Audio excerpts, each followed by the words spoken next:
Okay. Assalamu alaikum, everyone. Jazakumullah khair for being here. Today we are just going to have a different kind of session for you, different than what you usually have at Saturday school. And it's going to be about something called Islamophobia. So I want to see from you, young people, anyone knows what the word Islamophobia means? Yes. Mm-hmm. You heard it. Okay, yes. The fear of Islam, yes, well done. And it also includes the fear of who? Also. So it is the fear of Islam, you're right. And fear of terrorists, yes, right. Fear of also who in general? Yes. Fear of Allah? No, not in this one. No. No, and it's not the fear of Muhammad also, sallallahu alaihi wasallam. But it's also because it's a fear of Islam, it's a fear of Muslims. Okay, so we are going to divide into groups, and we're going to have a discussion after I divide you into groups about the Islamophobia and its effect on us, on our community. How many of you go to public school? Okay. How many of you have been told, something that is related to terrorism? Some of your friends maybe have said something to you about that. Okay, can you tell us what did you hear?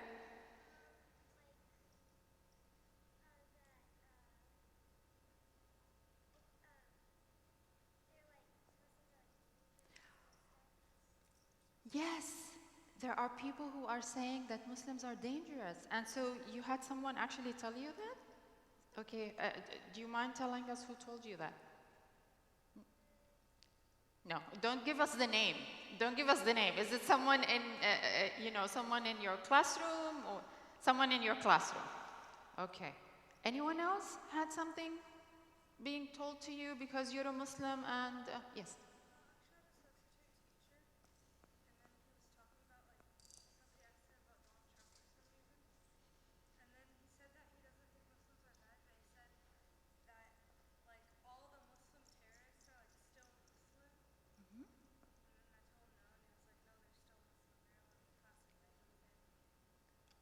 So he was saying that all the Muslim terrorists are Muslims. And what did you take that to mean from him? That oh, okay, so he meant it that he believes that when these Muslim terrorists did what they did it because actually Islam truly tells them to do this. Or something like that. And you wanted to make very clear to him that Islam is not approving of what they're doing. Is that kind of where you were? Okay. What must have been very difficult for you to be in the classroom when they were also agreeing with him? No? No? Okay. Okay. So we're going to go ahead actually and divide you into groups, and this is how we're going to do it. And Amina's going to help me, right? Amina, come up here. Come up here. I need you. Okay. Actually, I'm going to have you count off to 4 because I actually want you to mingle with other kids beside your friends group. Malish, but I'm going to do my counting off. So 1, 2, 3, 4. 1.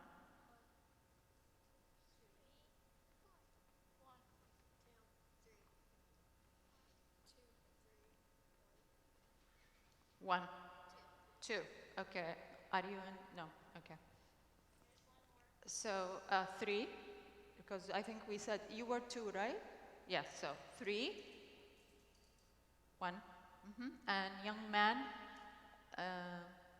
okay, you were 1, okay, 2 and 3, did I miss anyone? And the young man, you're 4, okay. So, group 1, you are going to respond to this prompt, which is Why would some people actually attack, resent, or harm Muslims? And no answers in all of your groups. There are no answers that will be right or wrong. Okay, just write whatever comes to your mind. And we'll come around and help you, okay? So everyone who's group 1, or wait until I say all the groups. Okay, so this is 1. So let's mark it. Amina, can you mark them? So this is 1. Okay, and group 2 is going to be, what can you do if you are being attacked or harmed at school? Okay, so this is group 2. You're going to give us answers as to what you're going to do. And group 3, you are going to say, you're going to respond to how are some students attacking or harming other Muslims in the school. So we want you to give us examples of how this is happening. This is group 3. And this is 3. Okay. And 4 is going to do, what would you do if you are actually seeing someone being bullied around you? Let me see a show of hand. If you understand what the word bullying, raise your hand. Okay, so actually most of you understand what the word bullying is. So the last question here, group 4, is going to say, what would you do if someone is being bullied? So not you, someone else is being bullied. And that would be group 4. Okay, so can I have a leader from group 1, please? Okay, can I have a leader from group 2? Are you 2? Okay, please. Can I have a leader for group 3? Please. And can I have a leader for group 4? Are you in 4? Yes. Okay, here you go. So this one. Okay, so please follow your leader to one corner of the room, and I'm going to give you about 10 minutes to brainstorm. So stand up, please, and go to your group. So leaders, raise your piece of paper so they can actually know where you are. Yes. That's group 4 right there. What did you say? I mixed them up because I counted 1 to 4, so it was so random. Okay, yeah. Okay, so you should have a piece of paper, you should have a marker, and you should start working. Yalla, start working. So maybe give them markers. I have a box of markers right there. If you can just, yeah.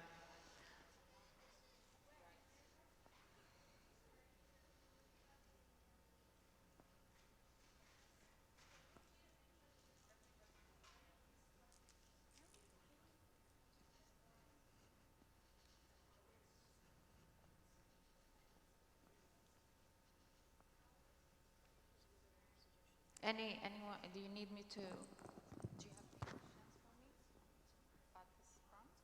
You're cool? Okay.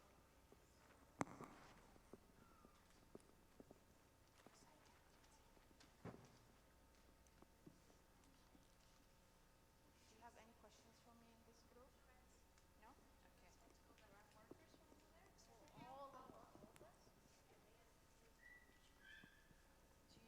Okay, you guys are okay? Okay.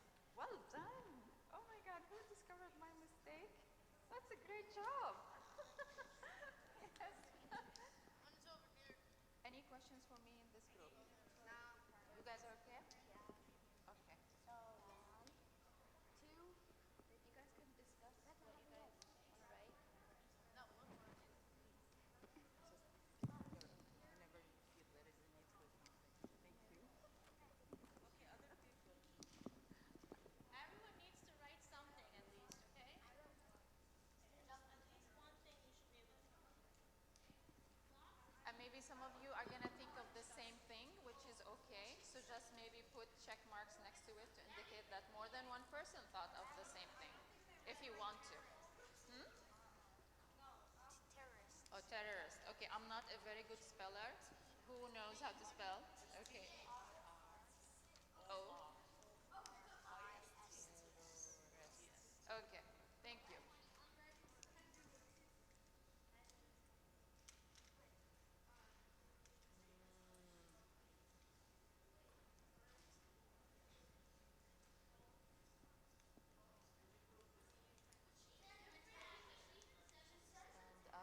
Stand up to them, right? Is that what? I thought it was like if someone else is being. So that's the other prompt. Yeah. Okay. So this one, stand up and defend your religion. Okay, great job, guys. Okay. Yeah.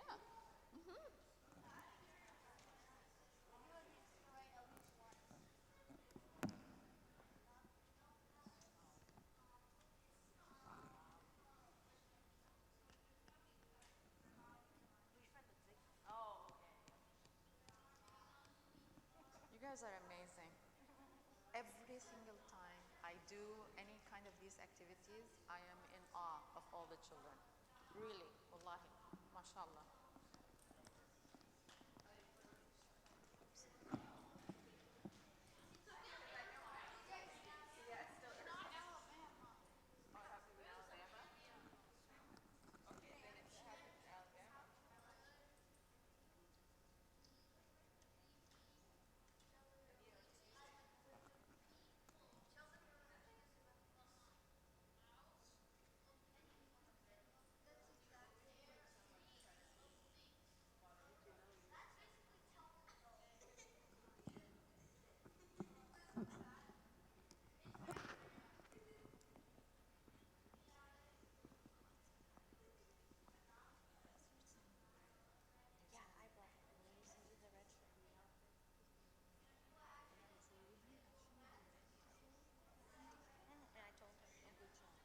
He's not in the group that is saying how people harm Muslims. He's not in that group, is he? Where is it? Right over there. Oh, he's the one bending and writing right now? Right now, okay. Okay. So I could call on him. Oh, really? Okay. Are you? No, no, I mean, just share, because I mean, you know what happens when you share, you actually help people feel that, you know, this is real and it's happening to real people that we know. Write it down and you can say it. Okay, I don't want to, you know, I don't want to put pressure on you. It would be more powerful if you say it than I do. But, and you know, just simply say it and then tell us what happened or how you handled it. Okay, I would really appreciate that, because that's going to be very empowering for all the kids. All right. Thank you. What's your name? Jihad. Jihad. Oh, does your name also give you problems sometimes, or no? No. Alhamdulillah. So we're beyond the, because like 20 years ago, the word, if your name was jihad, people used to make, you know, a big deal out of it. So I'm glad that nobody's speaking on that. Alhamdulillah.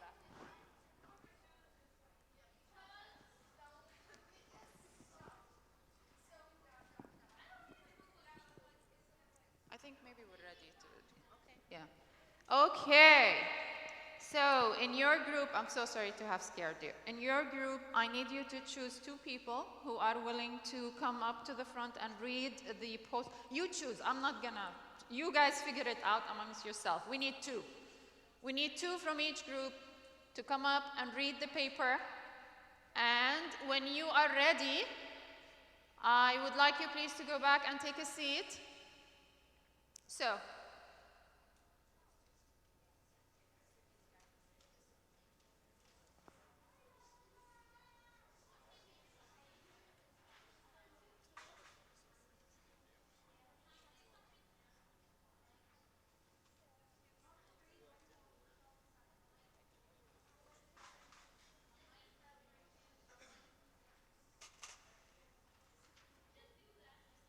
okay, ready? Do you have your volunteers who are going to speak for the group? We need 2. Okay, so have a seat. So we're coming back together, inshallah. Okay. Okay, you can go back to your seats, you know, and then I'm gonna call on the groups. Can I get the markers though? Thank you. Thank you. Yes.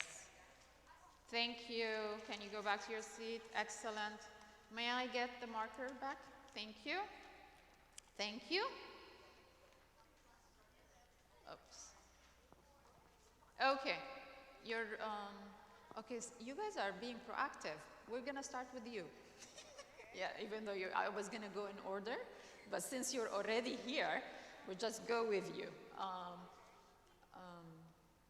Okay, yeah. Okay, so you can have a seat until we call on you, okay? Have a seat until we call on you, inshallah. Okay. And have a seat until we call on you, inshallah. Okay. Are we ready to listen? Okay. So we have group number 3, and their prompt is, how are some students attacking or harming Muslims in the school just because they are Muslims? And so we're going to listen to what the group had to say, inshallah. Okay, let's see. We don't have any other mic, right? So I'm just going to use this. Go ahead.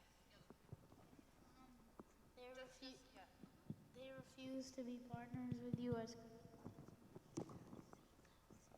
They go in a gang and start like bullying you.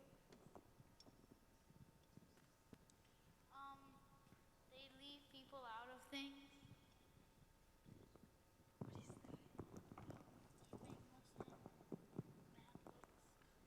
Yeah, they give like Muslims bad looks and glares.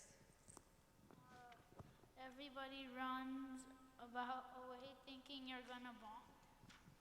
Okay, wow, these are powerful things. Whoa, okay. Thank you. Thank you both. Anyone else would like to share with us other incidents that haven't been mentioned? You guys didn't hear them? Oh, this is not working? Okay, so refusing to be partners with the Muslim students at school, ganging up and bullying up Muslims, leaving people out of things. So I'm guessing that would be maybe leaving Muslims out of basketball groups or lunch groups or group projects even. Okay, and giving Muslims bad looks and glares. I've had my share of these myself. Everybody runs away thinking that you're gonna bomb them. So people are scared of you, and they don't know how to, interact with you. Anyone, actually, let's do shall we do the 2 stories at the end, or you can do them now? Okay, so shall we begin with your son? Please. Oh. So please introduce yourself and tell the group what happened to you and how did you handle the situation. Listen carefully, please. So, and introduce yourself. Give your name. Assalamu alaikum. My name is Adam Bashandi, and Okay. For those of you who don't know, he is Adita's son, the principal's son. Okay? and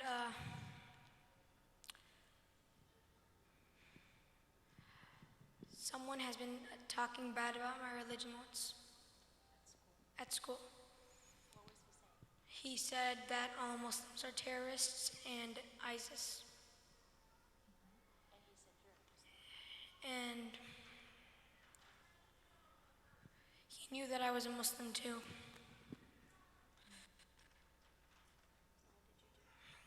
And so I defended my religion. Can you tell us how? Yeah? How did you defend your religion? What did you do? What did you say to him? By saying that Muslims are a religion of peace Well done. and war. Muslims are a religion of peace, not war. And not all Muslims are ISIS. And then what did you do? And then I told an adult, Who was the adult? my parent, and then the teacher. Okay, and when you told your mom in the beginning, what did mom tell you in the beginning? In the beginning, I didn't want him to get in trouble, so I said no. But then, You said no to mom going to school and saying something. yeah, and telling the principals or adults. But then my relatives told me that I should, so I told my mom To go to school. and And so what happened after mom went to school? he stopped. How? He didn't talk about my religion badly anymore. So how did that happen? Do you know what happened? I mean, how was he able to stop? Well, he didn't want to get in trouble again. So I'm guessing, because I think I heard from your mom is that your teacher talked to him after, you know, your mom talked to your teacher, and Yes. then the teacher talked to him, and the teacher, if I understood also from your mom, talked to his parents as well, or you don't know? Yes, yes. Oh, so the teacher talked to him, talked to his parents, and the teacher also apologized to Adita and her son. Correct? Okay. Yes. Thank you. Sincerely appreciate you sharing. A big hand, please.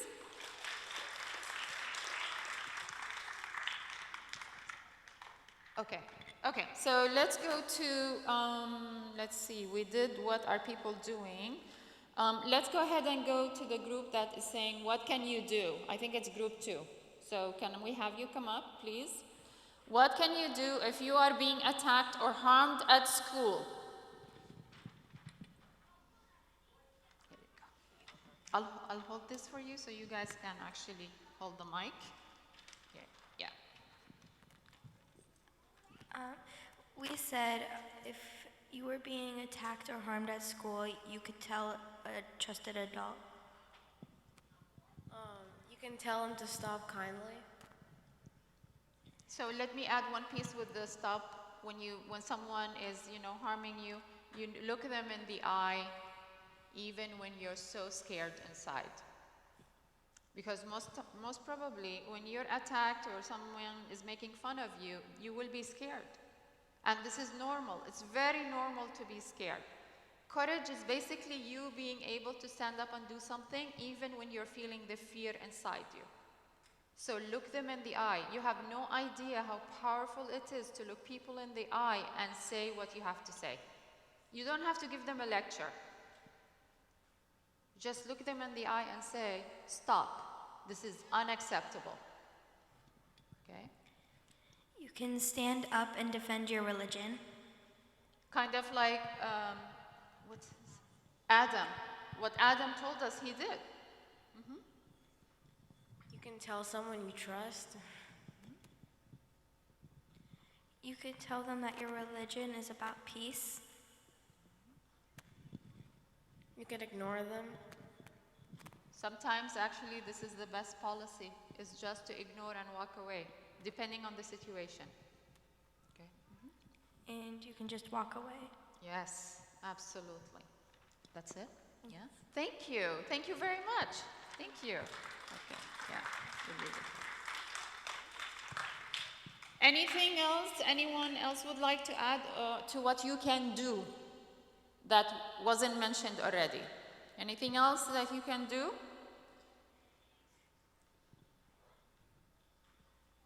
Of course, if the situation becomes really, complicated, then you can involve, the police.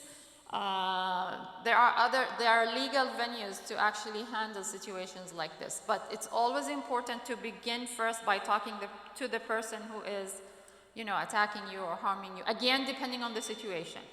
Let's assume, let me just throw this. Like in the first group, they said they can gang up on you and bully you, okay? So let's assume like you have a group of 5 people who are just kind of like attacking you and you're all by yourself, okay? So you will have to do whatever you need to do to take care of yourself. It could be running, it could be really screaming, it could be fighting back. We don't know what the situation you're gonna be in, but just do what you need to do to take care of yourself. Okay. Let's see, group, this one is why would people, and this one, yes, let's do group number 1. Thank you. There you go, and I will hold the paper for you. Okay. You want to go first? So our question was, why would some people attack, resent, or harm Muslims? Because they might think that they are dangerous. They think that they're terrorists. The people are scared from us. They don't know how those people are different from Muslims. You mean the terrorist? Yeah. They strongly dislike Muslims. People think all of Muslims are part of ISIS. Very true. This is it here? Okay. Thank you. Thank you very much. Give them a hand, please.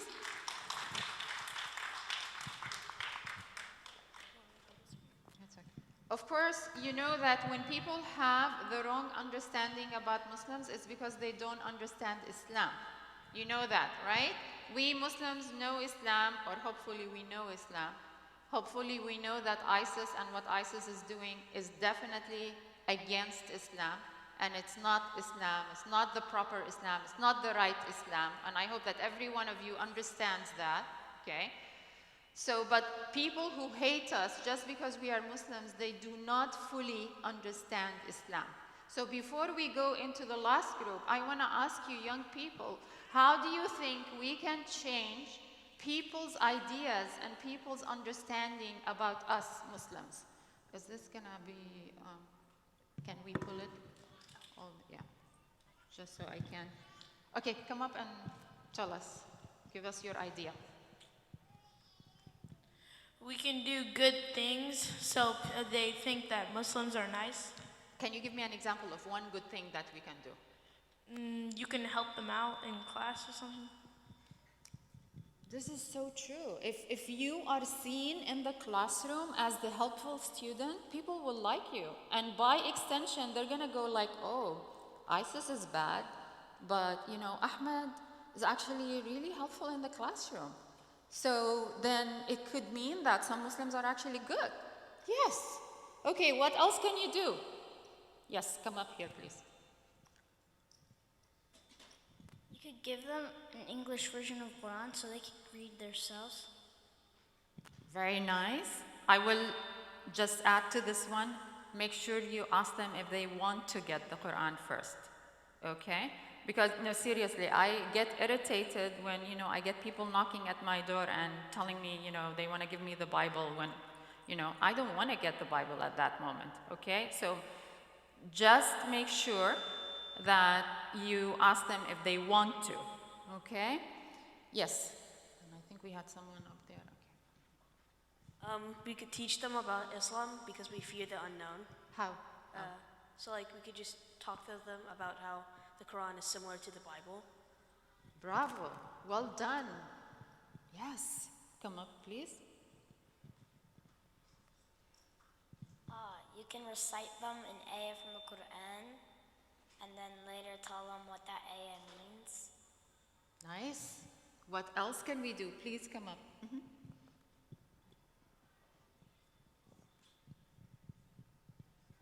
It's really important to set a good example for Muslims, because if you're bad, then they're going to be like, oh, I was right. They are bad. So tell me, what are some of the bad things that we could do that could actually give people the wrong idea? Just being, like, having bad character and treating people badly. So you should treat people well. Nice. Nice. Yes? You can maybe tell them the difference between like ISIS and Muslims. So what would you tell them? I'm 100% with you. Yes, you're right. So what would we tell them? Like that like the difference between Muslims and how they're good and how ISIS is worse because like they like kill and we don't kill, and then you can give them Quran to have like proof of that. Okay, so tell them that when ISIS is killing people, innocent people, they're actually going against the Quran. Okay, nice. And they're not really Muslim technically because they don't pray, they don't like believe in the Quran. I don't know what they believe.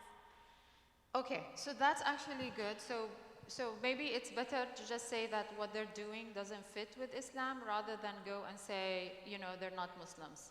Okay, because the only being that can decide if someone is a Muslim or not is guess who? Allah subhanahu wa ta'ala. Okay, it's not up to us. But we can definitely say that what ISIS is doing is against Islam. Anyone else also, please come up.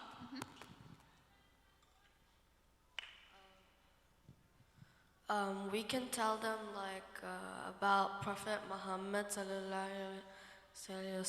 and also about Allah, how kind Prophet Muhammad was, and about Allah's teachings. Nice, nice. Okay, yes? We can tell them how, like, killing one man is like killing everyone in the world. Do you know that this is an ayah in the Quran? Well done. You all heard what he said? This is an ayah in the Quran. Nice. Okay, yes. We could tell them that Hitler was Christian, but that doesn't mean all Christians are bad. So if just one Muslim is bad, doesn't mean all. Okay, they want you to say it louder because it seems like some people couldn't hear you. So say it louder. Hitler was Christian, but that doesn't mean all Christians are bad. So same with Muslims. Beautiful, beautiful analogy. And you can also, for the young people here, do you know what KKK is? Okay, who knows what KKK is? Okay, so let's hear from Adam. Come. KKK was a group of people who used to burn people who were black. And they were Christians, okay? So for Americans, when you make the example of, like, you wouldn't say that all Christians are KKK, and for us Muslims, we wouldn't say that all Muslims are ISIS. It's the same exact dynamic, okay? They get it like that when you say, okay, the relationship between KKK and Christianity is exactly the same relationship between ISIS and Islam. And they go like, oh, yeah. Okay? Well done. Thank you. Okay, yes, Habibti.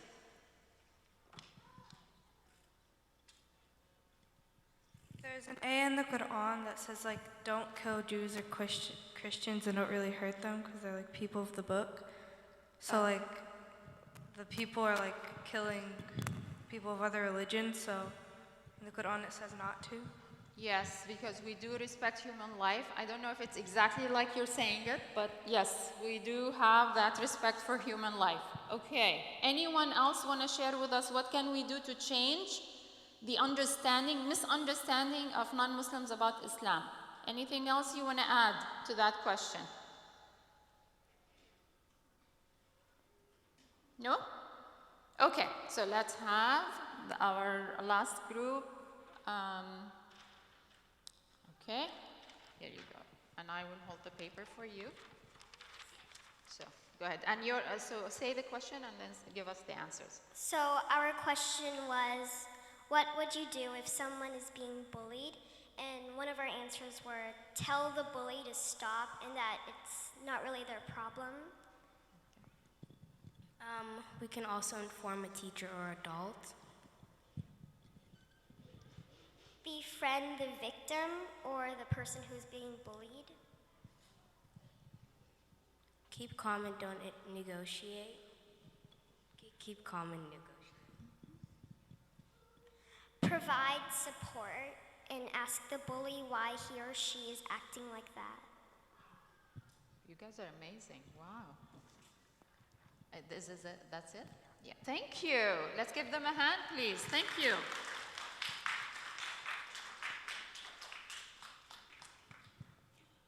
People who bully others are usually people who need to feel some kind of power and control. So they themselves are actually hurting and they have their own pain. So they're not, like necessarily 100% bad, but they're coming from pain and that's why they go and, try to harm other people. Doesn't mean that what they're doing is right. I'm just, explaining where they're coming from. Okay, any questions before we end for our young people? Any questions from the young people? Anything you want to add from the young people? Yes, please. If some people are at your school and they're talking bad about Muslims and they don't know what KKK is, and we tell them about it, like, Well, if we don't tell them about it because we can't at school. We can't tell them about KKK at school? Yeah. Are you, why? Like what would we tell them then? But why wouldn't we be able to tell them about KKK at school? Because it's like about killing and stuff like that. No, but it's part of our history. It's part of our American history. Or maybe I'm not understanding what you're saying. So explain to me more. Like my principal doesn't like other people like play fighting or anything, so they wouldn't allow them to talk about it. So your principal has a policy against people talking about maybe fights and Yeah. stuff like that? Okay, I see what you're saying. Okay. Okay, that's a very good question. And I'm not sure how to answer it honestly. Anyone else has a good idea on how to answer his question? Yes, come up here so we can hear you. Well, if they're making fun of you for ISIS, then they're technically breaking the school rules. So. Okay. It's kind of hard to answer the question, but it's really easy to just get rid of it by just alerting the principal that this is happening, and then. Okay, so that would be your suggestion in that particular situation. Okay, is this good? Okay, thank you. Yes, we have two people who want to share, so both of you come up and share what you would like to share. Yes. Your school principal isn't listening to every single word that you say, and if it's something important, you could get away with just talking about it for a second. So you're saying that if he were to say ISIS and Islam is exactly like KKK and Christianity? Yeah, like... He would be okay because... Yeah, I mean, like, the principal is standing right there staring at you talking, so... Okay, thank you. And how about for you? Well, to answer his question, well, you could tell the principal, but what if the principal and all the teachers are busy, and like you can't answer to anyone? So you could talk to your friend, or you could talk to your parents maybe. Yes, thank you. Okay, any other questions from the young group? Any comments, any questions about our discussion? Anything you want to ask? This is your time.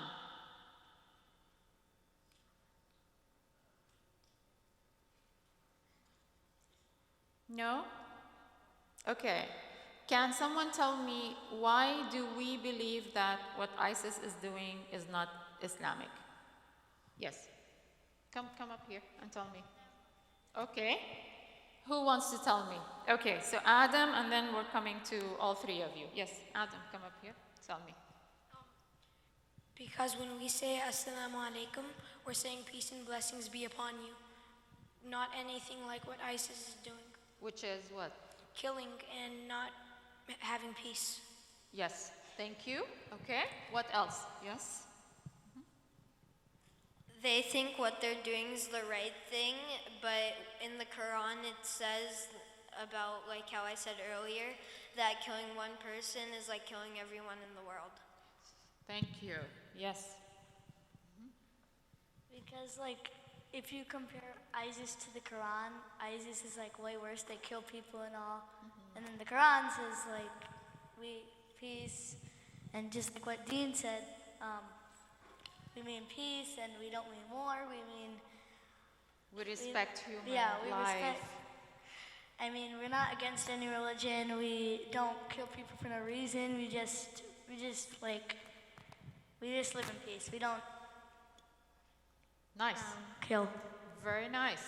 Okay. Yes. Yes, you and then her. They are doing wrong things because they are killing innocent people. Yes, absolutely. Yes. I was going to say they were killing innocent people too, and they're also killing them. Yeah, that's what I was going to say. Yes, you're right. Thank you. The prophet or our role model didn't want to fight. Yes, so he only fought only when he had a very, very, very good reason and ISIS does not have a very good reason right now to fight. Yes, thank you. Okay, yes? Come up here. America has been in a lot of wars themselves. So just because other countries are having war doesn't mean they're bad. That's a very good point. Thank you. Yes? Sorry, come here. Yeah. They think like Allahu Akbar means like they're gonna like bomb the whole place, but it actually means like God is most great. So we need to explain to non-Muslims what Allahu Akbar is, right? Yeah. Yeah, nice. Okay, yes, Habibti. If Islam represents peace, we should show that we are peaceful with others, and ISIS doesn't show that, since they are harming people and people are fearing them when they should seek comfort in Allah and the Muslims. Yes, thank you. Thank you. Yes?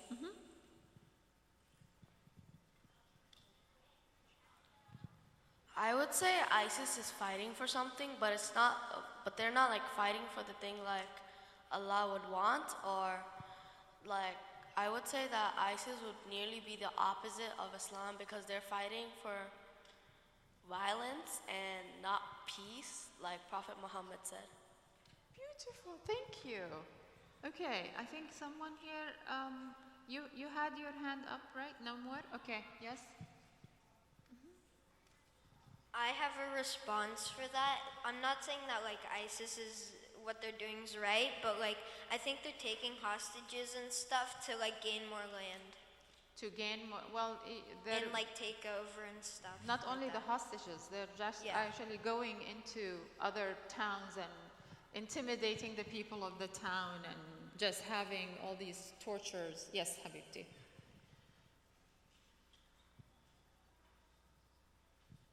If someone were talking bad about Muslims, I just remind them not to always listen to the news, because if somebody Muslim does something bad, they're like, oh, terrorist. But then if someone Christian does something bad, they were drunk. Yes. Okay, any other comments or questions from our young people? We're done? Okay? Okay. I think we're done. Okay, so all of you who are in 5th grade and up, I believe, most of you were in this group. If some of you were in the lower grades, it's okay. Now we are going to room number 3, am I correct? Are the students going to the West classroom? Okay, so do you guys all know the classroom in the corner back there? Yes, you do, upstairs in the corner. It's called the West room back here. If I face this way, it's the West room. Okay, so all of you at this time are dismissed. Thank you for participating. Raise your hand if you found this helpful. Okay, does this give you some tools to help with things that are happening at school for you? Okay, thank you. All right, so all of you nice and quietly go from this side and go ahead and take your shoes and go upstairs to the West classroom. You have a rotation over there. Okay, thank you. And then if I could ask all the parents to move up, please. So now your turn starts. Please have a seat. So this, Miss Noha, I didn't introduce her earlier. She is a licensed marriage and family therapist. She is certified in different types of management systems within the family, like positive discipline and other management systems in the home and at school. And she's extremely helpful to all of the schools. And I've used her at different schools before. And mashallah, she is a wealth of knowledge. So let me welcome her, Ms. Noha Alshugairi. Thank you, Habibti. Jazakallah khair. So maybe we'll put this. Okay. I don't know.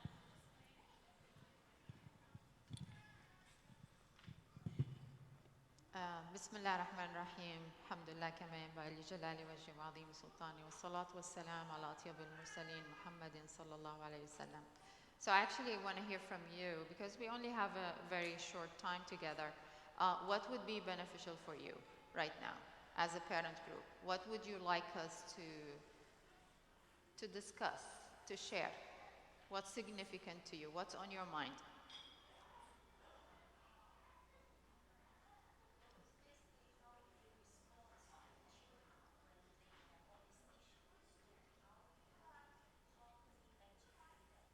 Okay.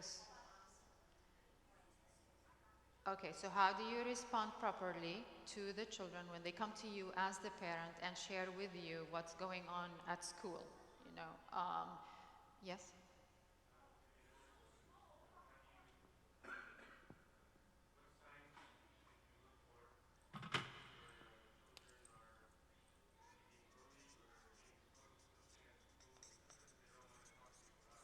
Uh-huh.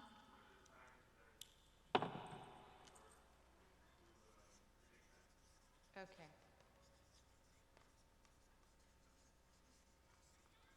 Okay. What else, guys? Anything else you would like us to kind of like discuss?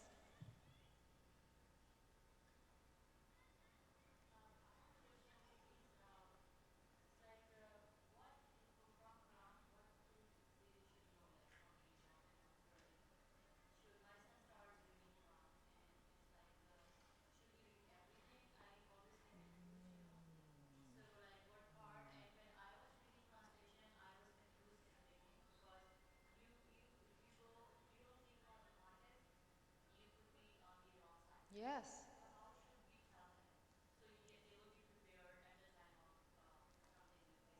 Excellent question. Excellent question. So your question is about how do we go about teaching the Quran? Do we get them to read the whole Quran? And okay. Okay. Let's begin maybe with these three, I think, and because I don't know, I don't think we will have actually a lot of time. So let's maybe begin with these, okay? So how to respond? Um,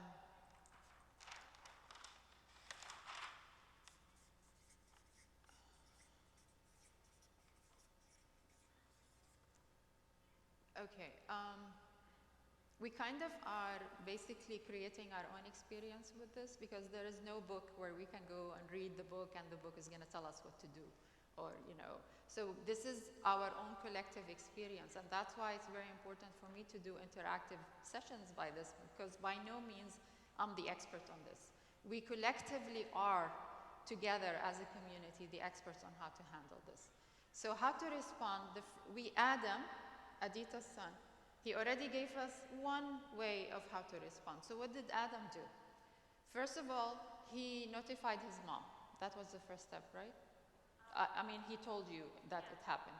Did you actually ask him, or did he come to you and tell you? He told you.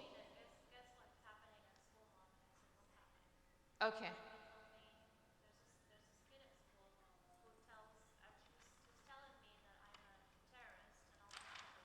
Uh-huh.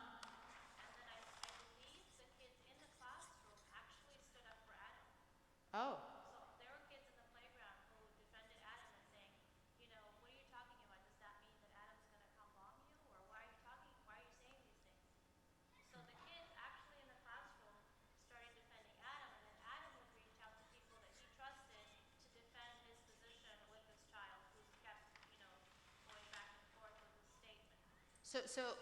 Who did he reach out to? They would go to the smartest kid in the school. So they call them, they have smart kids in the school. Uh-huh. Uh-huh. He's the smartest, so they go to their, authority figures in the playground. And among the cohort of kids, so we're not talking adults now. No, now we're talking about let's go to the authority who knows everything. And that authority will speak on behalf of Adam? Yeah, so he came to Adam's defense as well. Was this something that the school established, or is this something that the kids? Themselves. They know who the not so intelligent kids are. They know who the sporty kids are. They know who the smart kids are. They know who the brainiacs.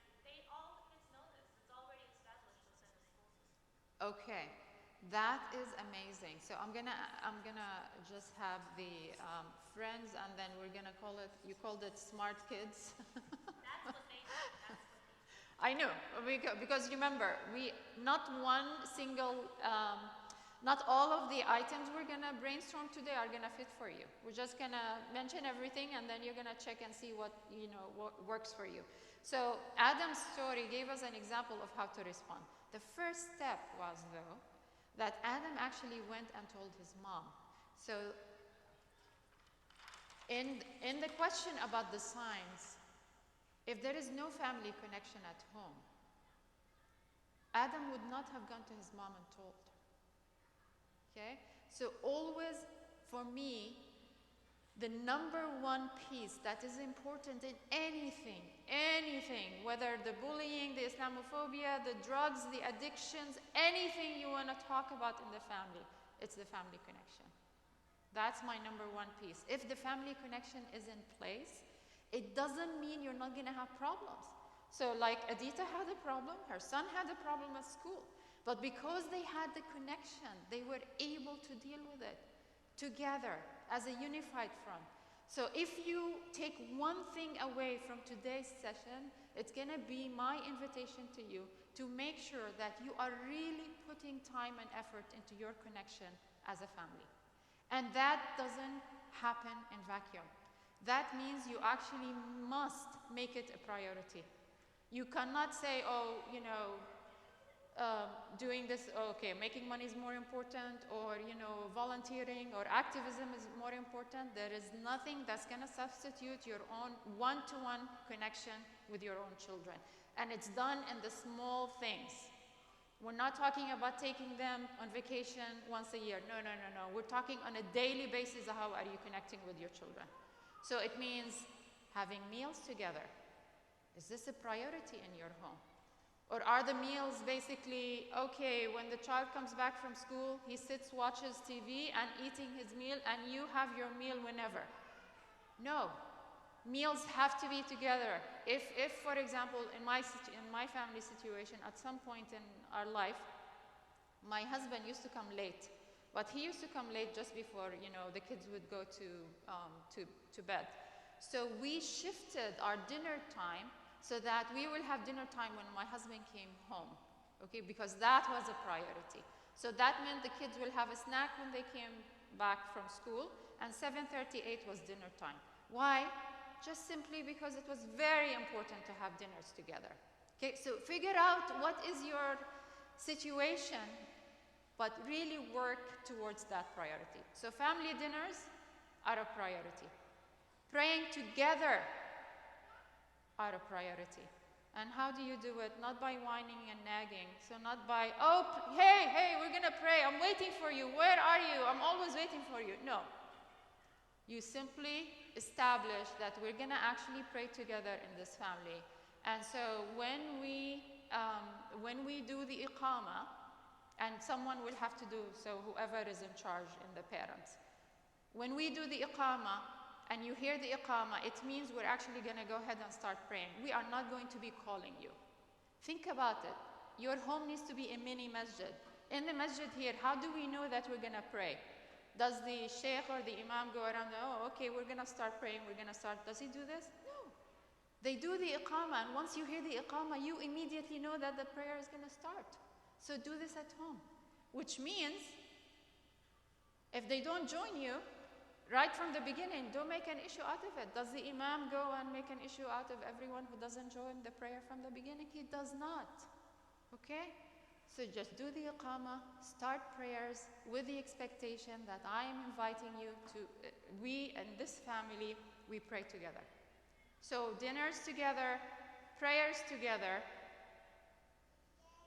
activities together. So that includes real activities. That includes board games, going out on hikes, going out on, walks together as a family. Having family vacations. It does not have to be expensive. You can just do a simple family vacation every now and then. All of these small things, they're mundane, but they're so important for the family connection. Because if that is in place, you will be able to be supporting, you will be able to support your child no matter what the problem is. Okay? So let's go back. Yes? Yes.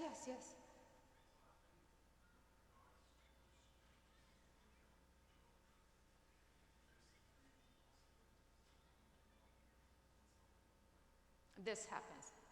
Right.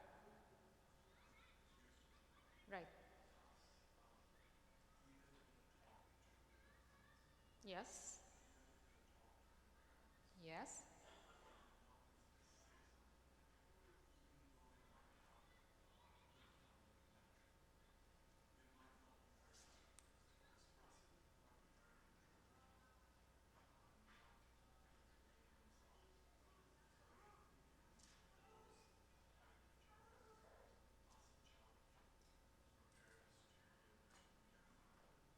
I hear you. Are important. But then we also go back to family connection. I'll tell you why. Because if there is connection, the parent is actually aware of what is normal behavior from the child. If that connection isn't in place, you don't know your child, simply. Because, I mean, I could give you a list of signs, but what really matters is how is the child changing? And only the parent knows that. Okay, because we cannot encompass all the possible signs, okay, that you need to look for. But one thing you can definitely do, if you are engaged with your children, wallahi, I guarantee you, I've seen it every single time. When the parent is engaged with the child, and I'm talking about these small things, the one I mentioned to you like before, where you actually are there with them, so you're not absent. Okay? It doesn't mean you're spending 24/7 with them. No, it means that the kids know you are present. And you know what they know also? They know that for you, family is sacred. And they know that through the small things that you do in your daily life. So when the parent is engaged with the child, even if the child is an introvert, even in that situation, the parent knows their children like no one else. They could tell when something is changing. And that's what you need to look for. And when something is different than what you're used to about your child, because even within the same family, we have different children, right? So when you can tell that something is different, then the next step is going to be, if they're not telling you and sharing with you, it's going to be, I have observed, I have noticed, da, da, da, da, da. Is something on your mind? Yes. And honestly, when there is really a good connection going on, even with an introvert, I find it very hard that they don't come and share. Maybe they will share only when it's a big deal. Okay, so they believe that they can manage the small stuff. It's okay. If they can manage the small stuff, fine, good to them, because that's going to build the resiliency. But again, I think you're going to be just frustrated with me saying family connection, because I really truly believe this is the foundational piece. Again, okay? And it's not about material things. Unfortunately, a lot of our Muslim parents focus on what they're giving their children, and they lack giving them time and attention. Or when they're with them, they're lecturing them and moralizing them. Okay, your children don't need lectures, they don't need moralizing. They just really need you to sit with them, enjoy them, play with them, respect what you're listening from them. Don't put down their ideas and, I remember my son when he was in 5th grade, he told me, Mom, when I grow up, I am going to be a video game programmer. Okay? So, and I'm like, oh, really? So how are you going to actually provide for yourself? And he said, oh, Mom, it's very simple. I can eat from McDonald's every day, and it's, if I buy my food from McDonald's, it's that much a month, and, if I, rent this small apartment, it's that much, so I'm going to be fine. So now, a traditional parent in this situation would go like, oh, that's stupid, that's ridiculous, you're smart, you can do more than that. What do you mean a video game programmer? That's crazy. I didn't do any of that stuff. And that's what your children actually need from you. And that particular child who was going to be a video game programmer ended up to be a computer science engineer, okay? Not because I said you have to be like that. No, just by having that connection and communication and allowing him to figure his life. But see, I also asked him the question, which was important. So I didn't go and say, oh yeah, that's a great idea, yes. Because we have the other extreme of parents. They go like, everything their children want, we're not gonna actually argue with. Oh yes, video game program, no problem, yes, sure. You can do anything you wanna do. No. What's the reality? Reality of life is tough. Reality of life, we need to provide for ourselves. So that's why I asked the question, how are you going to provide for yourself? And you will have a family. You're the man. you have to provide for your children and your wife. How are you going to do it? So anyway, let's go back. So I really truly believe that if there is a good connection, okay, you can pick up on changes. And if you pick up on changes, then the first thing you're going to do is, if the child didn't come like Adam went to Adita and told her, you say, I noticed, what's on your mind? So most probably, if the child was resisting to come and tell you what's on their mind, they might tell you, oh, nothing is on my mind. And in that situation, I am inviting you to really very clearly tell the child, okay, I don't know, my gut intuition, because you all have gut intuitions when it comes to your children, okay? You all do. My gut intuition is telling me something is going on. You don't want to tell me right now? That's perfectly fine. However, I just want you to know that if there is anything you need, I am here for you. And don't hesitate. And don't worry about getting in trouble. Because one of the main reasons why kids don't come and share with us is because they're so scared of our anger. I'm not necessarily in this situation, I'm talking in general. We being angry or upset or punish or what have you. Okay? So let's go back to responding. So, so you have your kids who are doing their own respond, okay, by going to their friends and their smart kids. Or you have the kids like in Adam's case, went to the mother and told the mother that this is happening. And Adita, may Allah bless her, she handled it beautifully because she asked Adam whether he wants her to go and talk to the teacher. You see the respect? You see the respect? Because she's kind of like telling Adam, okay, is this what you want me to do? And Adam in the beginning told her, no, I'm going to handle it. Okay, and what did Adita do? Again, she respected that. She didn't go on like, no, no, no. How is it I'm going to let you handle it? No, I'm going tomorrow to the school and I'm going to talk to the principal and how could this happen?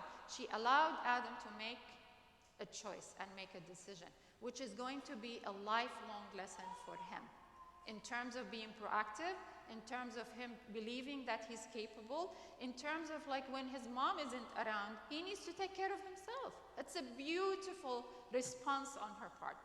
Now, after it went on for some time, then Adam came to Adita and told her, now I need you to talk to the teacher. So you see the escalation, okay? So we start with something and then move up the ladder depending on the need of the situation.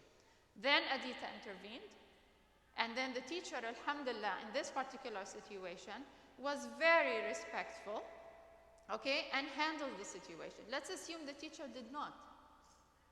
You all heard about the situation in Texas, right? I can't remember his last name. The Somali-American Muhammad,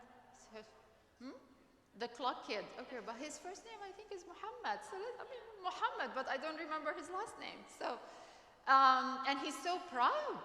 He was so proud of his project.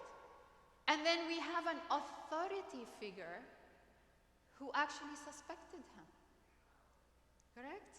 And the way they handled him as a terrorist, and he's such a young boy, the police coming and taking him without even informing his parents and so on. That's really, you know, if you think about it, a difficult situation. But I listened to the interview on NPR with the father of Muhammad. And Muhammad's father's attitude to this whole situation was empowering by itself. You know what? Because his father wasn't going like, oh, they all hate us, we're such victims. He didn't do the victim talk at all. And that's why Muhammad was able to actually handle the situation in a powerful way, because he didn't believe in himself as a victim, okay? And then ultimately Muhammad told his father at some point that look at all the good that came out of this incident, because you know what happened. President Obama invited him, MIT invited him. So they took a negative experience, transformed it into something positive. But why? Because the attitude of the father was positive. The father was not victimizing Muhammad and was not victimizing himself. So are we? When we talk to our children, Do we victimize ourselves? Do we say, poor us? Or do we go like, Alhamdulillah, we live in this beautiful country. Alhamdulillah, there is due process. Because what happened with Muhammad? Okay, what happened? It wasn't because his father interfered. That's why he was out of jail. Due process got him out of jail. Okay, why? Because they discovered that the clock, of course, didn't have a bomb, and then, he was released. So do we talk about how beautiful this country is? And how our rights are respected in this country? Or we only talk about how much people hate us? Okay. So going back to the response. Escalation, think about it in that term. So don't go to the top of the ladder immediately. Just try and walk your way through, the different steps necessary depending on the situation, again. My own daughter, when she was in middle school, she was wearing the hijab at that time. So, and subhanAllah, at that time I had the flu. So I really, really was out of it. Seriously was out of it. And basically what happened is one boy in the playground actually pulled her hijab completely. And then, she and her friend, we talk about friends, friends in the school, non-Muslim friend, both of them were running after him because, he pulled her hijab. Anyway.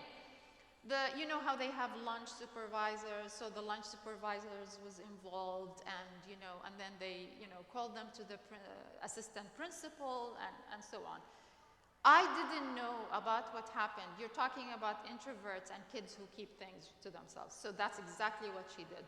She did not come home and tell me, Mom, this is what happened. I heard about it from the assistant principal who called me and told me this is what happened and this is how we handled the situation. So basically, alhamdulillah, they brought the boy in. I don't know what they did with him, but anyway, they found him at fault. So when I found out, I'm like shocked because, she didn't tell me. So I'm like, Habibti, why didn't you tell me? And she's like, Mom, we handled it. And I'm like, okay, you handled it. So I didn't have to go to the school. I didn't have to follow up. I didn't do anything, okay? It's just you need to assess the situation and see what do you need to do while at the same time empowering your child, okay? Have we, do you think, finished the how to respond question, or do you feel there's more that needs to be said about it? Yes.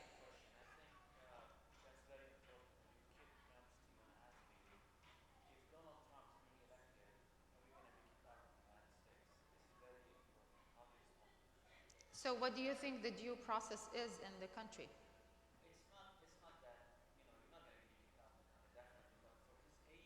That's exactly.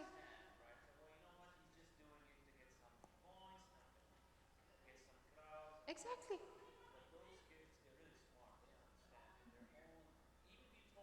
Yeah.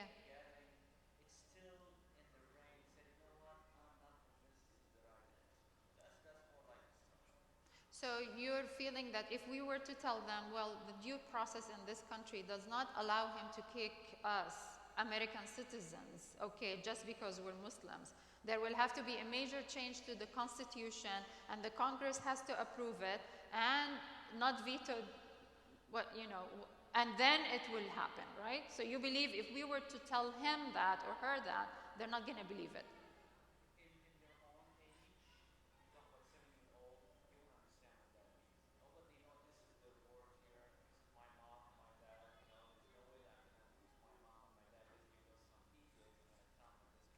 Right.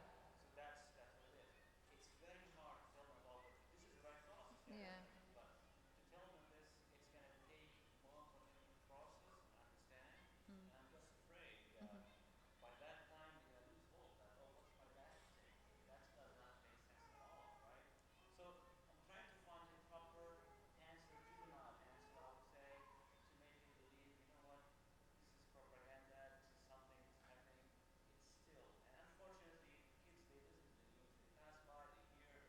Okay, so very good question. So the simplest answer to this question to a young child is to say the law would not allow him to kick us out of this country, okay? The second point that we have to actually make sure we are sharing with our children is we are the last in a chain of minority groups in this country that have been, marginalized, okay? And you share that with your kids. You tell them about the Japanese Americans. I mean, Japanese Americans were actually in camps. Can you believe this? And this wasn't too far away. I mean, we're not talking like 200 years ago. We're talking, World War II, okay, mid-20th century. Japanese Americans were in camps. So you tell them that. You say to them, even though we are really right now looked at as the bad minority, we are not in camps right now. This is by itself, okay, is true evidence for them as to the progression within this country, okay? And you mentioned other stories. Talk about the African Americans. I mean, African Americans until today, okay? They are being, marginalized. The scandal in Flint, Michigan, is horrible. Just because they are African Americans and maybe they don't have a voice, we can just feed them poisoned water? Is this acceptable? No, it's not acceptable. It's really shameful that it's happening in our country. So back to your question. Sorry, I go off on tangents. So the law doesn't allow it. We are the last in many minority groups that have been marginalized in this country. And so after a while, it's not going to be us, it's going to be someone else. And you talk about about roughly 60 years ago, the Japanese Americans were interned in camps, okay? And we are not in camps right now, okay? That should help them. One more thing also I want to say. I have found out that children are actually much more resilient than us, okay? Okay. We assume that they worry so much about what's going on around because we are worried. But actually, kids, no. They don't worry as much as we do. And if they are worrying, the worrying is coming from us. So I am inviting you to watch what narrative are you giving to your children. Are you giving the victimization narrative? If you are, then you're definitely worrying them. Are you giving them that we have rights and we're going to stand up for our rights and we haven't done anything wrong? And this is this is trials and tribulations. At the time of the Prophet ﷺ, did they have it? Was it easy for them? In the beginning of Islam? No, it wasn't easy for them. No. They were prejudiced against, they were attacked, they were killed, they were also marginalized. So why is it that we are shouting and we're crying out because of all of this that's happening to us when it's nothing compared to what's happening to people in other areas of the world? This is nothing to what's happening to the Syrians or what's happening in Afghanistan or choose any other country, okay? So let's just put things in context, okay? Let's not feed or be fueled by the negative rhetoric that's happening on the media, okay? You should not be the first one to succumb to it. We're just being used as pawns right now in the political process. That's what, we're an easy target right now. Yes? I just wanted to say that what I've noticed with some of the kids that come into the school and the way that they refer to themselves and their identity is very different from one family to the next. The majority of the kids that attend this particular school, very few of them will say, I'm an American citizen. Oh, really? Yeah. Interesting. So we have, Can you use the mic maybe so people can hear you? Yeah, so very few of the kids that attend our school identify themselves as an American. And whether you share this mentality or not with them at home, internally, this is what they've internalized. So they'll say, I'm Egyptian, or I'm Pakistani, or say they're Afghani like my kids. They say, I'm Afghani Egyptian, even though they're all born here. So I think it comes from our own perception and what we're giving to them at home. And I think it's very critical that you make sure that at home you're telling the children that you're an American citizen first and your parents come from Pakistan. You're not from India, you're from America. And I think that gives them a sense of empowerment that the laws and everything that comes with being a citizen of this country applies to me as well, and not just my neighbors who are the white next door neighbors. This is critical because of what we're doing with the kids in the different classes is, who are you? You know, how do you identify yourself? Make sure you know that you're also an American, and as an American you have rights. And that's what we've noticed at the school here, is that the kids identify themselves as wherever their parents came from. And that in and of itself gives them that victim mentality, is that, you know, Pakistan's being attacked or Afghanistan's being attacked, so America must be against Afghanistan or against this other country that's happening, and they don't identify themselves as an American citizen. So I think what we need to do ourselves is, yes, very truly, we are from different nations, but America was built on different nations coming here at different periods of time, and you are an American citizen, and you have the right to be here, and you have all of this. That's what we're trying to get the kids to understand. It's in the mission of the school that we're trying to have them, help them be, you know, American Muslims, and help them deal with this fact, but it really comes from what you tell them at home. I sincerely appreciate this comment. Yeah. Thank you so much. Thank you. I'm going to also refer you to, I think his name was Dean, the young man who said, if you kill one person, you've killed all humanity. I think he's Dean. His name is Dean. Okay, so where did Dean get this from? Most probably his family. And that's also a simple answer to respond to, you know, ISIS and Islam. And it's an ayah in the Quran.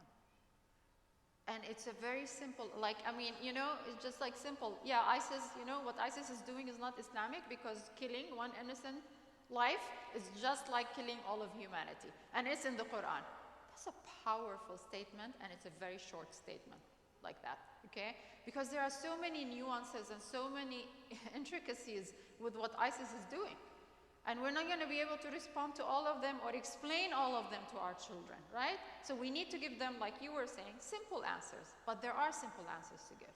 So one of them is this beautiful ayah to explain what ISIS is doing is not Islam. And refrain, please, from calling them non-Muslims or that they are not Muslims. Let's not fall into that trap. It's not in our hands. Okay, Allah is the one who knows. Maybe they will repent and then end, you know, with, you know, like beautiful Muslim conduct. Okay, it's not up to us. But you can define that their current behavior right now is not Islamic. Yes, and we need to be vocal about it too. Not only, we need to be very strongly, loudly vocal that this is not Islam. Okay. Respond, thinking, can you think of anything else that we need to say about how to respond that we haven't mentioned? I personally believe that when something happens, I believe you need to tell your children. So in simple terms, like if a terrorist attack happened, I want you to put your children down and say, well, you know, Habibi, unfortunately, there was a terrorist attack conducted by Muslims in da-da-da, and this is what they did. And I want you to know. Why? Because I don't want them going to school and then hearing it from someone else at school. I want you to empower your children so they will have the information, they will have the facts, okay? And you're gonna say what they did was not Islamic. You have to say it, I don't know how many times you need to repeat it, yes.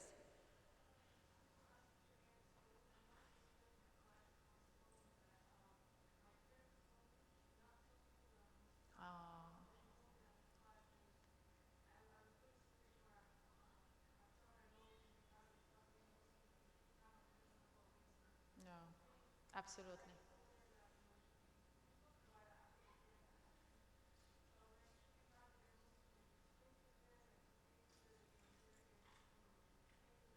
Yeah.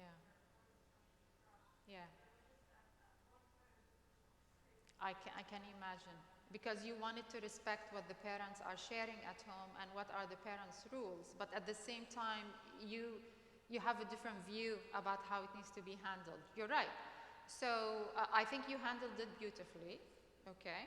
I'm gonna say that we as adults, okay, we actually fall on a spectrum of how we identify, okay? So most probably the parents are not publicly saying even they are Muslims.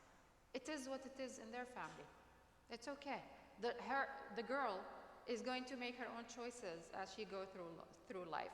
And she sees Muslims who are proud identifying as Muslims in public, and that's going to be another role model for her. And she will have to make the distinction, she will have to make the choice at some point. Does she follow what the parents are saying, or is she going to choose another, another way? So it is what it is. Yes.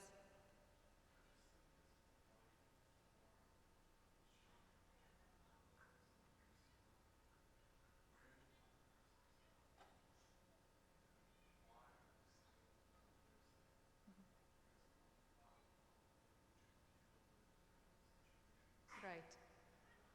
Right. So you would like the parents to explain to the child why are they saying don't tell people that you are a Muslim? Yes. Yes.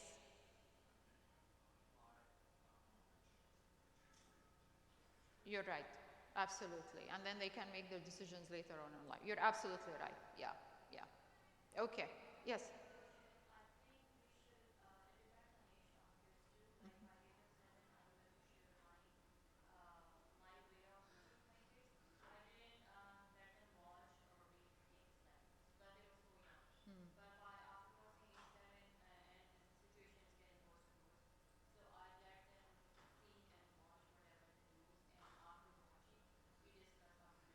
Right.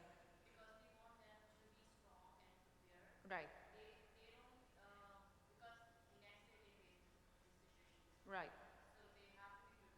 Right. Mhm. Right. Right.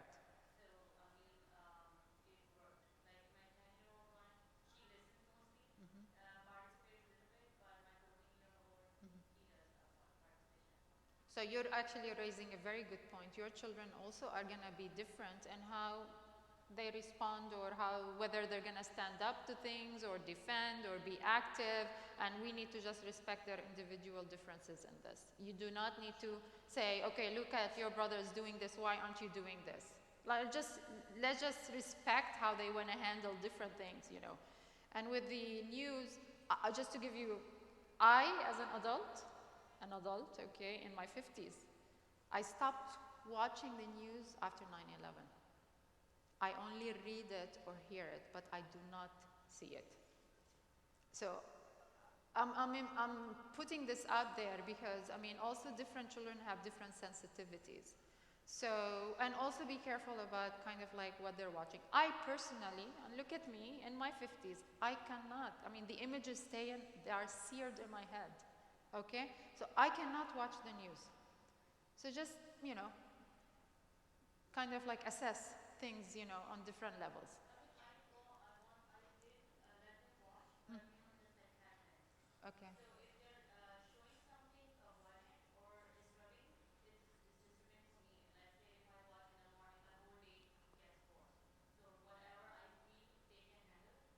Then you let them watch. So you filter. You filter what you allow them to see. Okay. We're done with the responding? Anything else about this? No? Okay. So the signs. We come to the signs, the question about signs. Again, the first, I think I've talked enough about this one. Okay, I'm not going to talk about it anyway.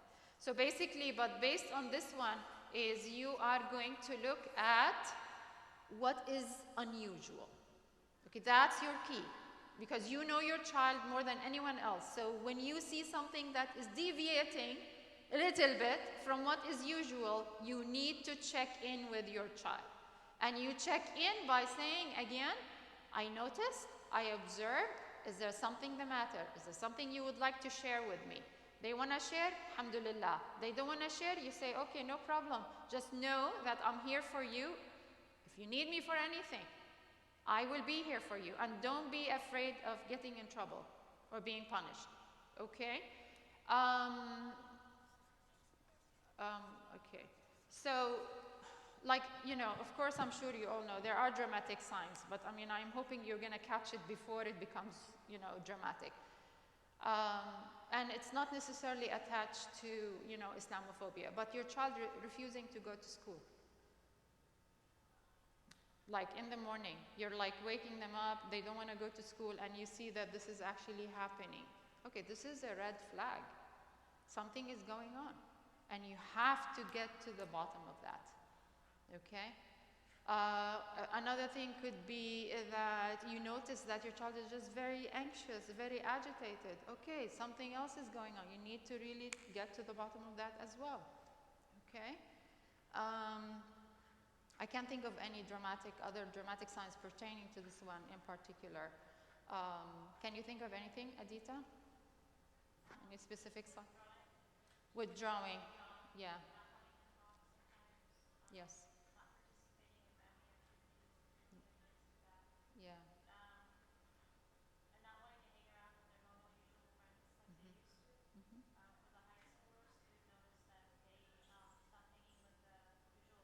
Mm-hmm.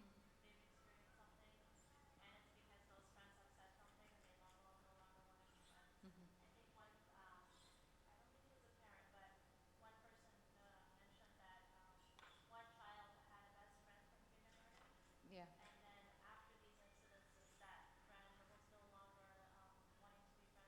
Mm-hmm. Mm-hmm. Mm. Of course. Okay. Wow. Yes.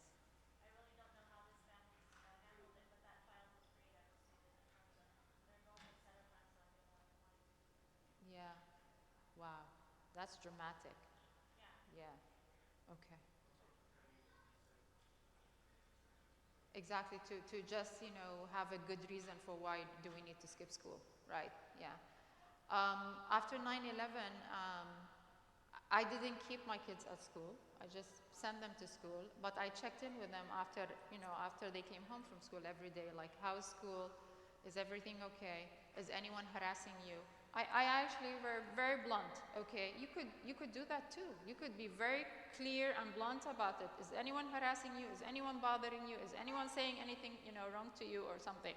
And and my kids assured me that the principal of the school at that time, they actually had what they call an assembly, an emergency assembly because of 9/11. And the principal spoke in terms of how, you know, we need to respect our Muslim students and no one is to kind of harass them or attack them just because they're Muslims. This was an initiative that the principal took on his own. None of the Muslims called and say, oh, poor us, we're going to be victims right now, you need to protect us. This was his own initiative. And the kids felt much more comfortable.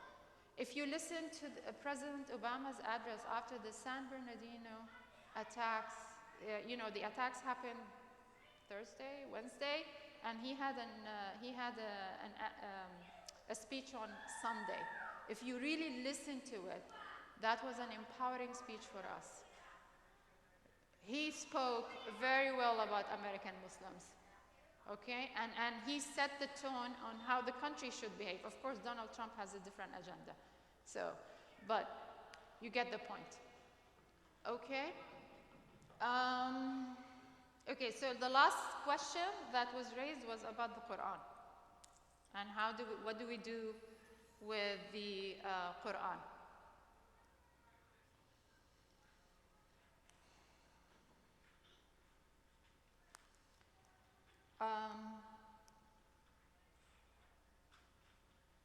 I don't know if I have a good answer to that, honestly.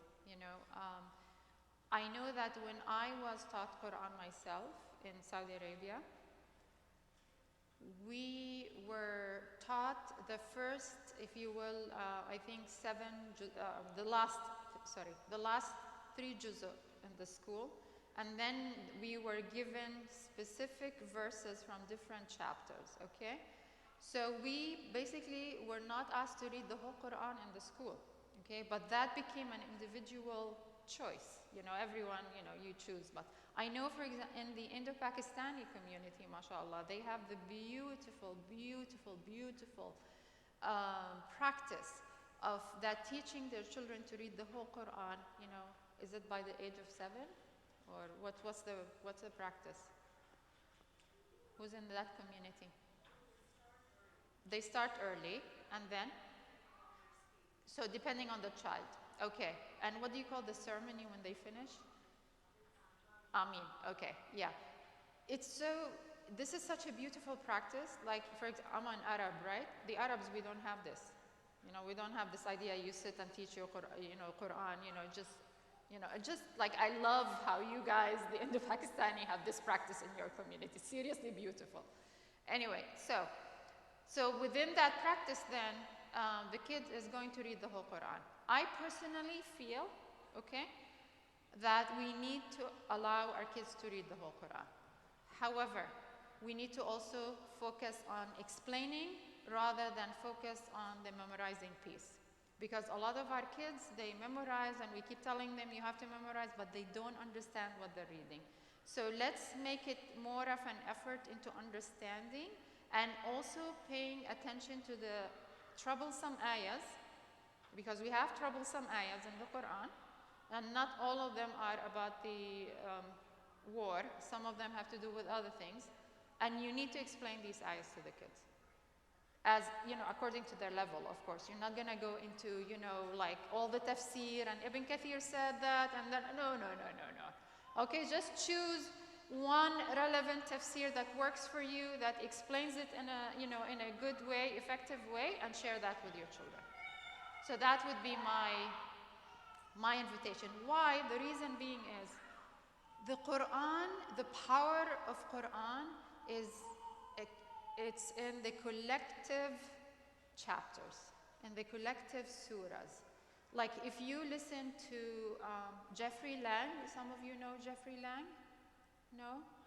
Okay, so he converted to Islam, I don't know how many years ago, but if you listen to the story of his conversion, it was based on reading the whole Quran.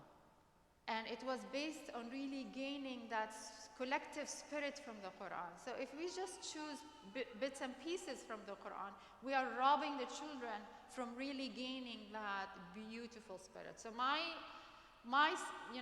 inclination would say that no, we do not actually filter or say read this and don't read this. This is the holy book of Allah subhanahu wa ta'ala.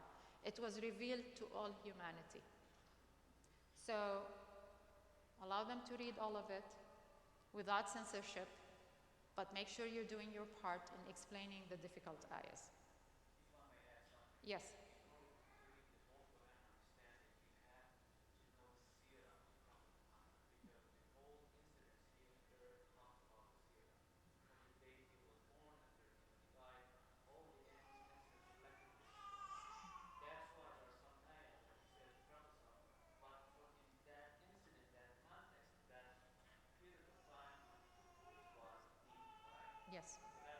Yes.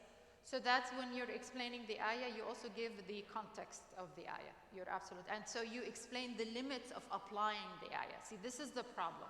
The problem is when we take the ayah out of context and apply it without limits. And then people come after us and say, oh, Quran says this. Okay, and then you go like, first, if you haven't, really read into this, you go like, oh my God, Quran says, okay, how do I explain this, right? So remember, the troublesome ayahs always have limits associated with them. But when people read them without understanding what are the limits that are associated with them, they take them at face value, okay, then it causes a lot of confusion and problems.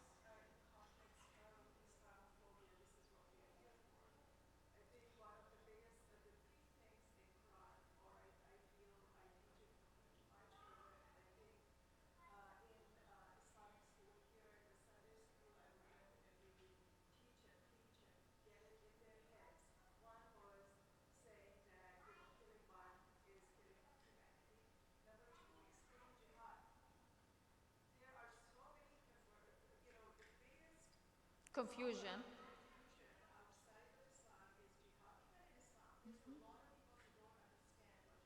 Of course.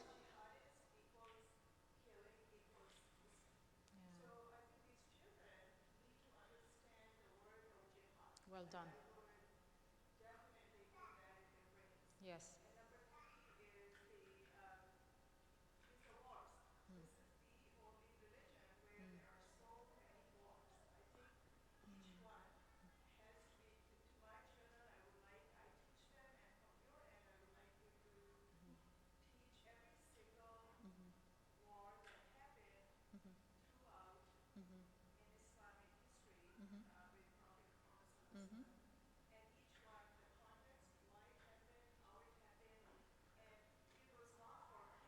No.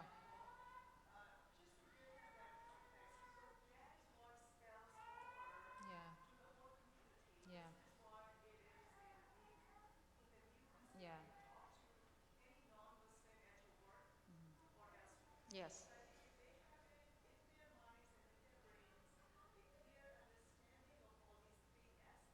Yes.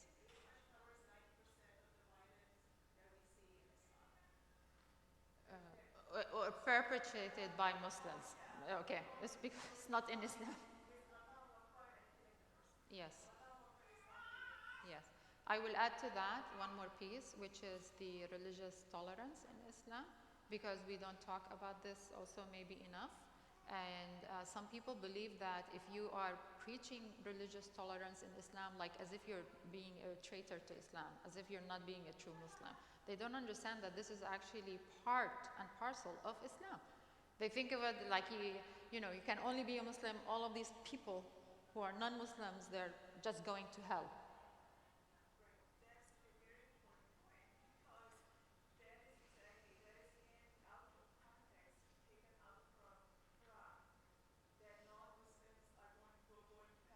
Yeah. Yeah.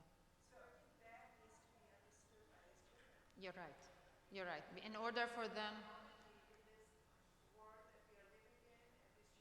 Right. You're absolutely right. The thing is, we cannot be lax in being proactive in teaching the points you are saying, just for one simple reason. Because our kids, if they misunderstand Islam, then it becomes very easy for them to be hooked through the internet into the misguided misunderstanding of Islam. Okay, like how is ISIS pulling people, how is ISIS pulling youth into their ranks? Is because the youth don't understand their faith. Okay? And sometimes this misunderstanding is also being, you know, fostered at home. When the talk at home is about religious intolerance, or about Muslims being supreme, or about dismissing all other groups, or about, you know, we are only the people who are going to heaven. What do you think the kids are going to take from that? It's very easy to leap, you know, to jump into the ISIS, you know, mentality. So we need to educate ourselves first and foremost in our faith. If we have any misunderstandings or any doubts, we need to educate ourselves, because whatever we have, whatever knowledge we have, that's what our children is going to have. Yes. Yeah.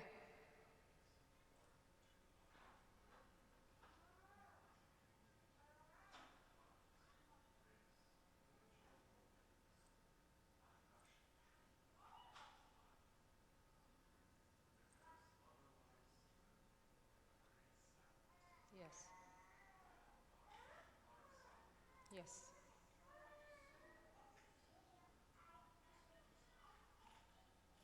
Absolutely. You are absolutely right. If we can just respect other people and let them have their own journey, focus on our own journey, and be humble enough to know that Allah is the ultimate judge. Does any one of us know how we're going to fare? No one knows. So why do we have to say, oh no, I know I'm going to heaven, you're going to hell. Okay, I know I'm better than you. That's taking on the attributes of Allah subhanahu wa ta'ala. We need to be humble and let go of that. And as you said, just focus on our journey, respect others, be tolerant of what people, as long as they're not, of course, you know, stepping into your boundaries. Because from an Islamic point of view, you have to stand up for yourself when someone is actually intervening with your boundaries. But that's a different story. I think we can end here, inshallah, bismillah. May Allah protect you. May Allah protect your children. May Allah guide you and guide your children and keep us on the straight path. May Allah make the American Muslim community a strong, contributing, powerful segment of the American community. Jazakumullah khair. Yeah. Assalamu alaikum.